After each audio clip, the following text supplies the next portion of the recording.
Assalamualaikum Sobat Football United, ringan amatiran ala gua. Pagi-pagi sambil jalan-jalan, mataharinya alhamdulillah hari ini cukup cerah. Angin juga lumayan ini, tidak begitu kencang. Ngobrolin apa? Ngobrolin kali ini jadwal Manchester United setelah jeda internasional ya. Jadi saat ini Manchester United sedang jeda internasional. Tidak ada jadwal tentu saja. Ada beberapa pemain yang memperkuat tim nasional. Ada pemain yang tetap berada di Carrington.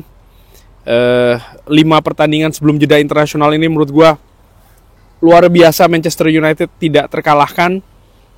Dan ini menurut gue tidak bisa dianggap remeh, tidak terkalahkan gitu ya. 3 kemenangan, 2 hasil seri.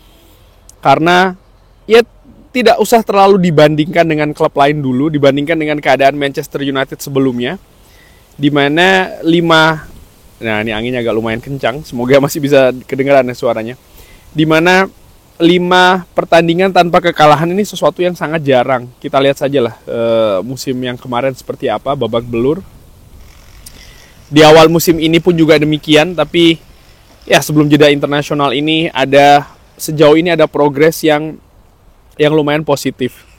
Bahkan tadi gue katakan jangan dibandingkan, sekarang bisa dibandingkan sedikit-sedikit sebenarnya juga dengan klub lain ya. Tidak mudah 5 pertandingan tanpa kekalahan. Ada beberapa klub yang lebih diunggulkan di awal musim dibandingkan dengan Manchester United, klub yang meraih hasil lebih positif dibanding dengan Manchester United. Ada juga klub yang mengeluarkan cukup banyak dana di bursa transfer musim panas kemarin, tapi tidak bisa seperti Manchester United. Artinya sekali lagi hasil 5 pertandingan tanpa kekalahan ini hasil yang cukup bagus menurut gue, hasil yang cukup positif. Jangan terlalu banyak dicacat menurut gue ya, jangan terlalu banyak dikritik, apalagi terlalu banyak diserang. Nikmatin dulu aja, enjoy saja, disyukuri ya keadaan saat ini. Nah, mohon maaf anginnya Sobat Football United, semoga bisa terdengar ya. Setelah jeda internasional sampai dengan akhir tahun 2025 ini, Manchester United akan menjalani 1, 2, 3, 4, 5, 6, 7, 8 1, 2, 3, 4, 5, 6, 7, 8 pertandingan, di mana ini akan menjadi titik pertama atau periode pertama yang menentukan. Bukan satu-satunya yang akan menentukan, tapi periode pertama yang menentukan Manchester United akan finish di mana akhir musim nanti. Bukan satu-satunya, bukan yang terbesar, tapi salah satu periode terpenting menurut gue. Karena apa? Padatnya jadwal, di mana ya ada banyak pertandingan, Manchester United harus mengatur skuadnya. Di sisi lain juga kalau Manchester United bisa meneruskan tren positif, periode positif ini dengan mendapatkan banyak poin ya, Manchester United menurut gue bisa berada pada posisi bersaing untuk bisa mendapatkan 1 tiket Eropa untuk musim depan. Syukur-syukur itu adalah tiket Liga Champions ya. Nah, dari 8 pertandingan Manchester United akan menjalani 1, 2, 3, 4, 5 home. 1, 2, 3, 4, 5. Ya, 5 home menghadapi Everton, menghadapi West Ham, menghadapi Bournemouth, menghadapi Newcastle, dan juga menghadapi Wolves. Yang menarik di bulan Desember akan 2 kali ya menghadapi Wolves. Nah, 5 kali partai kandang Manchester United. Kalau ini saja bisa dimaksimalkan, maka 15 poin akan didapatkan ketika tapi tahun ini berakhir. 15 poin. Sedikit banyak, menurut gue ini poin yang sangat banyak sekali. Kalau Manchester United sudah sapu bersih partai home ya. Kita lihat bagaimana ketatnya persaingan di posisi atas, posisi untuk memperebutkan tiket Eropa untuk musim depan. Bahkan dari peringkat kedua, peringkat ketiga, sampai dengan mungkin peringkat ke-10 atau peringkat ke-11, itu bedanya cukup rapat. Mohon maaf Sobat Football United, anginnya agak galak nih kali ini ya. Cukup rapat, sehingga menurut gue Ya kalau Manchester United bisa sapu bersih, ini merupakan hasil yang fantastis. Yang menarik ya, di 8 laga itu nanti Manchester United secara mayoritas ini sudah menghadapi tim-tim papan atas kan. Nah, sisanya ini yang akan dihadapi oleh Manchester United. Praktis menurut gue kalau melihat papan klasemen saat ini, kalau tidak salah hitung ini atau salah menganalisa, maka hanya Aston Villa saja klub yang berada di atas Manchester United. Manchester United saat ini berada di peringkat ke-7 ya, by the way, sebelum jeda internasional. Jadi hanya Aston Villa saja, sementara klub lainnya ini sudah dihadapi oleh Manchester United. Klub-klub seperti Bournemouth, Crystal Palace, bahkan Newcastle ini sudah berada di bawah Manchester United untuk saat ini. Walaupun seperti gue katakan tadi ya, selisih poinnya tidak cukup jauh begitu. Klub-klub lain seperti Everton, Wolves, menurut gue dua keuntungan ini ya menghadapi Wolves di 2 pertandingan ini menurut gue merupakan sebuah keuntungan. Kalau melihat misalnya ya Wolves itu tidak dalam situasi yang positif saat ini, keadaan klubnya berada di papan bawah, terancam degradasi. Tapi apakah ini sebuah jaminan? Ya nggak juga, karena ini adalah Premier League, ini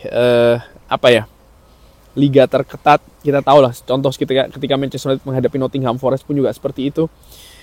Poin-poin detail-detail, poin-poin kecil, detail-detail yang terjadi di pertandingan, kehilangan konsentrasi sesaat dalam sebuah periode yang sempit, ini bisa berakibat yang tidak baik gitu ya bagi Manchester United. Cuman balik lagi, gue menilai di 8 pertandingan selanjutnya bagi Manchester United ini merupakan sebuah peluang. Tentu saja ada hal-hal yang harus diperhatikan ya, misalnya kedalaman skuad. Siapa saja yang cedera, siapa saja yang akan absen, ada AFCON juga di sana. Bagaimana Ruben Amorim mempersiapkan hal tersebut, ini juga sangat penting sekali, sangat krusial. Tapi peluang itu sangat besar sekali menurut gue untuk Manchester United ini menancapkan posisi lebih dalam lagi. Karena ketika masuk ke tahun 2026, ya periodenya lebih ketat, intensitasnya lebih tinggi, persaingan di Premier League menurut gue. Dan ini juga akan membawa ya semacam kayak tekanan ya untuk Manchester United itu sendiri. Kalau gue lihat jadwal ya di bulan Desember ini, kalau di bulan November masih sekitar 6 hari, lalu untuk bulan Desember ada sekitar 4 hari sekali, 5 hari sekali, 4 hari sekali, masih cenderung bersahabat lah jika dibandingkan dengan periode tahun lalu yang dimana kadang 3 hari sekali Manchester United harus tanding ya di periode antara Boxing Day. Kali ini kan tidak seperti itu. Nampaknya dengan Manchester United juga tidak berlaga di Eropa, ini juga merupakan sebuah keuntungan tersendiri menurut gua untuk menjaga kebugaran. Karena bermain dengan intensitas tinggi, bermain juga dengan masih dalam tahap untuk beradaptasi ya dengan sistem permainan Ruben Amorim ini.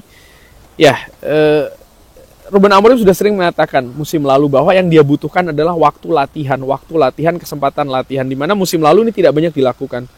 Gua ingat ada satu pertandingan yang gua saksikan secara langsung di Molineux ketika Manchester United ini berhadapan dengan tuan rumah Wolves ya. Di situ bahkan ada drill bertahan dari set piece dilakukan ketika pemanasan. Menurut gue ini pemandangan yang aneh sih sebenarnya.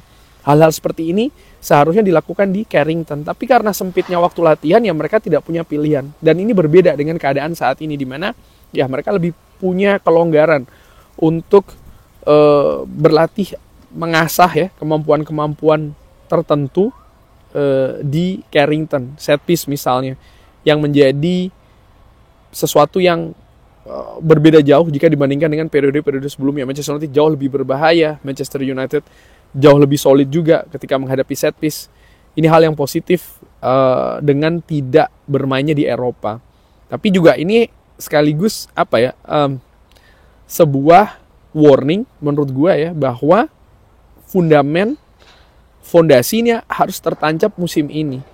Kalau kita berharap Manchester United tampil di Eropa musim depan, karena musim depan praktis jadwal akan ketat lagi. Dan kalau fondasi itu sudah tertancap, menurut gue akan lebih lancar, akan lebih enak, akan lebih mulus lagi ya untuk mengasah kemampuan-kemampuan yang sifatnya detail. Menurut gue seperti itu. Tapi balik lagi, keadaan Manchester United ini memiliki peluang besar untuk menyodok, untuk berada konsisten di papan atas, katakanlah seperti itu. Sekaligus juga memperlebar gap dengan klub-klub lainnya. Gue berharap Manchester United bisa sekali lagi lebih konsisten, dan kalau itu tercapai ya, poin-poin yang dikumpulkan setidaknya mengamankan partai kandang, kemenangan, dan tidak kalah ketika away. Itu sudah merupakan pencapaian yang fantastis sih menurut gue untuk menutup tahun 2025 ini. Bagaimana menurut Sobat Football United? Seperti biasa silahkan drop di kolom komen. Terima kasih sudah menyaksikan. Jangan lupa like, sholat, dan juga subscribe. Wassalamualaikum warahmatullahi wabarakatuh. Thank you.